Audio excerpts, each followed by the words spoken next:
Assalamualaikum warahmatullahi wabarakatuh.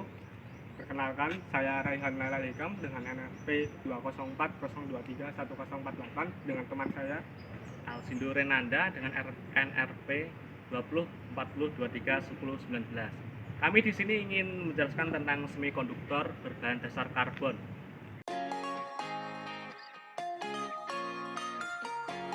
Apa sih semikonduktor itu? Semikonduktor adalah sebuah komponen yang memiliki konduktivitas listrik yang terletak di antara insulator atau isolator dan konduktor. Bahan semikonduktor ini dikenal sebagai konduktor yang bisa menghantarkan panas atau listrik tanpa syarat apapun, misalnya saja logam dan tembaga.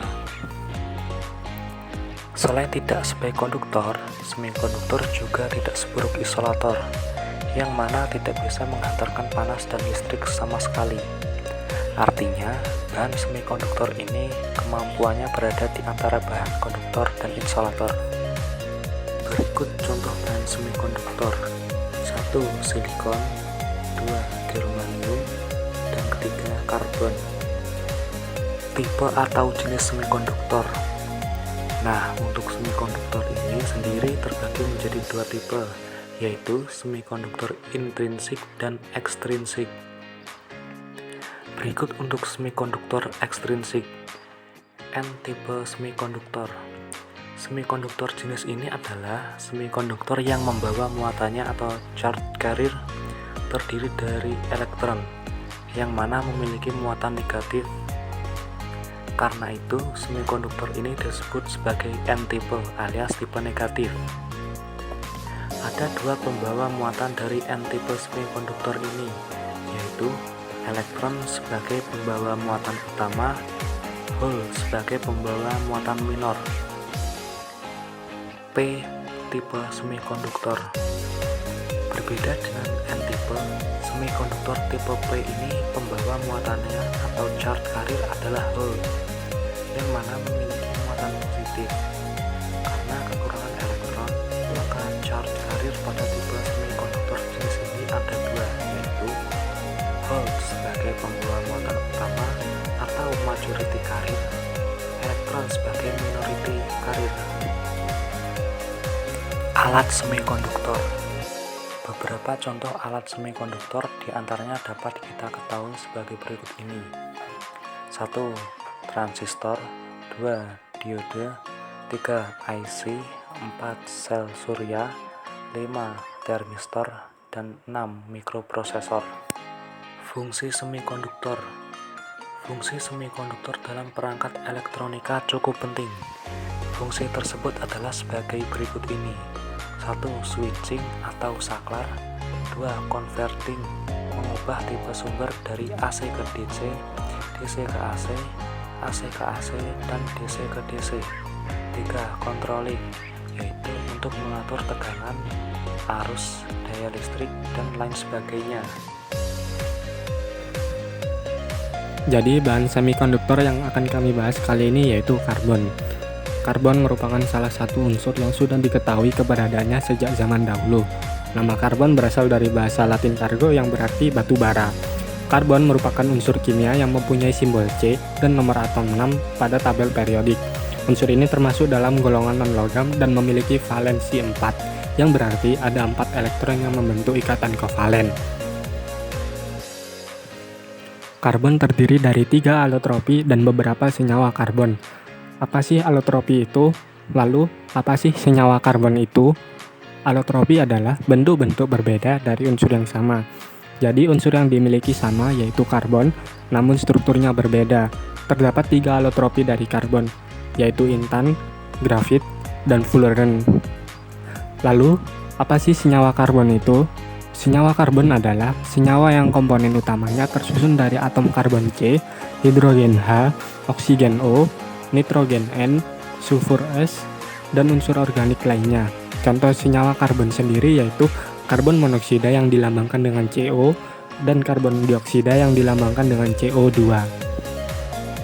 Berikut sedikit penjelasan mengenai alotropi karbon. Pertama, intan. Intan adalah zat bening berkilauan dan merupakan zat yang paling keras.